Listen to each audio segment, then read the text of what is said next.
जय जगत साथियों। हिंद स्वराज में 7वां अध्याय हिंदुस्तान कैसे गया। आपने सभ्यता के बारे में बहुत कुछ कहा और मुझे विचार में डाल दिया। अब तो मैं इस संकट में आ पड़ा हूँ कि यूरोप की प्रजा से मैं क्या लूँ और क्या न लूँ। लेकिन एक सवाल मेरे मन में तुरंत उठता है, अगर आज की सभ्यता बिगाड़ करने वाली है, एक रोग है, तो ऐसी सभ्यता में फंसे हुए अंग्रेज हिंदुस्तान को कैसे ले सकें? इसमें वे कैसे रह सकते हैं? उत्तर: आपके इस सवाल का जवाब अब कुछ आसानी से दिया जा सकेगा। और अब थोड़ी देर में हम स्वराज के बारे में भी विचार कर सकेंगे। आपके इस सवाल का जवाब अभी देना बाकी है, यह मैं भूला नहीं हूँ। लेकिन आपके आखिरी सवाल पर हम आए। हिंदुस्तान अंग्रेजों ने लिया सो बात नहीं है, बल्कि हमें उन्हें दिया है। हमने उन्हें दिया है। हिंदुस्तान में वे अपने बल से नहीं टिके हैं, बल्कि हमने उन्हें टिका रखा है। वह कैसे, सो देखें। आपको मैं याद दिलाता हूँ कि हमारे देश में वे दरअसल व्यापार के लिए आए थे। आप अपनी कंपनी बहादुर को याद कीजिए। उसे बहादुर किसने बनाया? वे बेचारे तो राज करने का इरादा भी नहीं रखते थे। कंपनी के लोगों की मदद किसने की? उनकी चांदी को देखकर कौन मोह में पड़ गया था जाता था? उनका माल कौन बेचता था? इतिहास सबूत देता है कि यह सब हम ही करते थे। जल्दी पैसा पाने के मतलब से हम उनका स्वागत करते थे, हम उनकी मदद करते थे।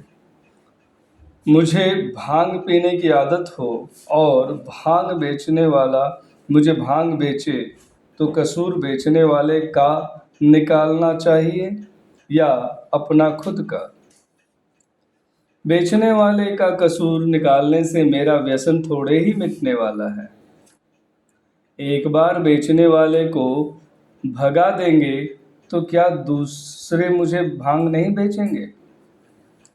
हिंदुस्तान के सच्चे सेवक को अच्छी तरह खोज करके इसकी जड़ तक पहुंचना होगा।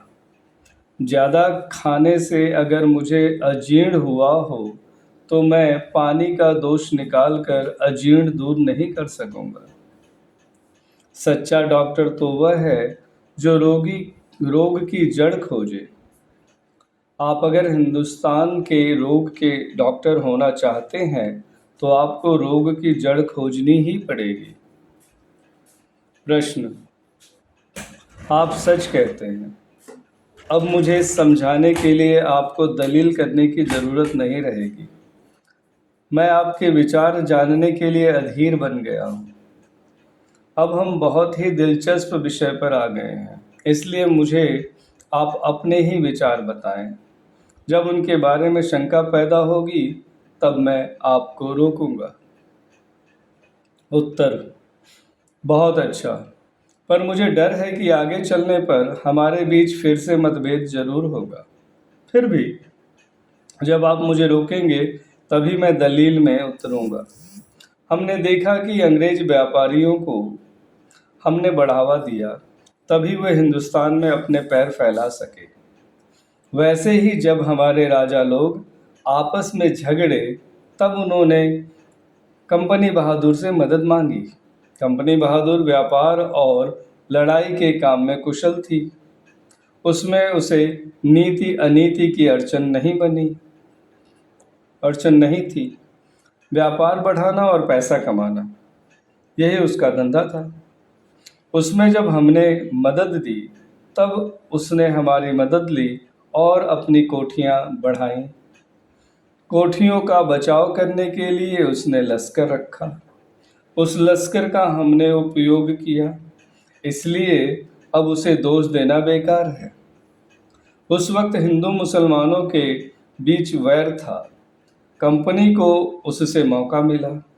इस तरह हमने कंपनी के लिए ऐसे संयोग पैदा किए जिससे हिंदुस्तान पर उसका अधिकार हो जाए। इसलिए हिंदुस्तान गया, ऐसा कहने की बजाय ज़्यादा सच यह कहना होगा कि हमने हिंदुस्तान अंग्रेज़ों को दिया। प्रश्न: अब अंग्रेज हिंदुस्तान को कैसे रख सकते हैं, सो कहिए। उत्तर: जैसे हमने हिंदुस्तान उन्हें दिया, वैसे ही हम हिंदुस्तान को उनके पास रहने देते हैं। उन्होंने तलवार से हिंदुस्तान लिया, ऐसा उनमें से कुछ कहते हैं, और ऐसा भी कहते हैं कि तलवार से वे उसे रख रहे हैं। ये दोनों बातें गलत हैं। हिंदुस्तान को रखने के लिए तलवार किसी काम में नहीं आ सकती। हम खुद ही उन्हें यहाँ रहने देते हैं। नेपोलियन ने अंग्रेज़ों को व्यापारी प्रजा कहा है। वह बिल्कुल ठीक बात है। वे जिस देश को अपने काबू में रखते हैं उसे व्यापार के लिए रखते हैं, यह जानने लायक है। उनकी फौजें और जंगी बेड़े सिर्फ व्यापार की रक्षा के लिए हैं। जब ट्रांसवाल में व्यापार का लालच नहीं था, तब मिस्टर ग्लैडस्टोन को तुरंत सूझा कि ट्रांसवाल अंग्रेज़ों को नहीं रखना चाहिए। जब ट्रांसवाल में व्यापार का आकर्षण देखा, तब उसे लड़ाई की गई और मिस्टर चैम्बरलेन ने यह ढूंढ निकाला कि ट्रांसवाल पर अंग्रेज़ों की हुकूमत है। मरहूम प्रेसिडेंट क्रूगर से किसी ने सवाल किया, चांद में सोना है या नहीं? उसने जवाब दिया, चांद में सोना होने की संभावना नहीं है, क्योंकि सोना होता तो अंग्रेज अपने राज के साथ उसे जोड़ देते। पैसा उनका खुदा है। यह ध्यान में रखने से सब बातें साफ हो जाएंगी। तब अंग्रेज़ों को हम हिंदुस्तान में सिर्फ अपनी गरज से रखते हैं। हमें उनका व्यापार पसंद आता है। वे चालबाजी करके हमें रिझाते हैं और रिझाकर हमसे काम लेते हैं। इसमें उनका दोष निकालना उनकी सत्ता को निभाने जैसा है। इसके अलावा हम आपस में झगड़कर उन्हें ज़्यादा बढ़ावा देते हैं। अगर आप ऊपर की बातों को ठीक समझते हैं तो हमने यह साबित कर दिया है कि अंग्रेज व्यापार के लिए यहाँ आए, आप व्यापार के लिए यहाँ रहते हैं और उनके रहने में हम ही मददगार हैं। उनके हथियार तो बिल्कुल बेकार हैं। इस मौके पर मैं आपको याद दिलाता हूँ कि जापान में अंग्रेजी झंडा लहराता है, ऐसा आप मानिए।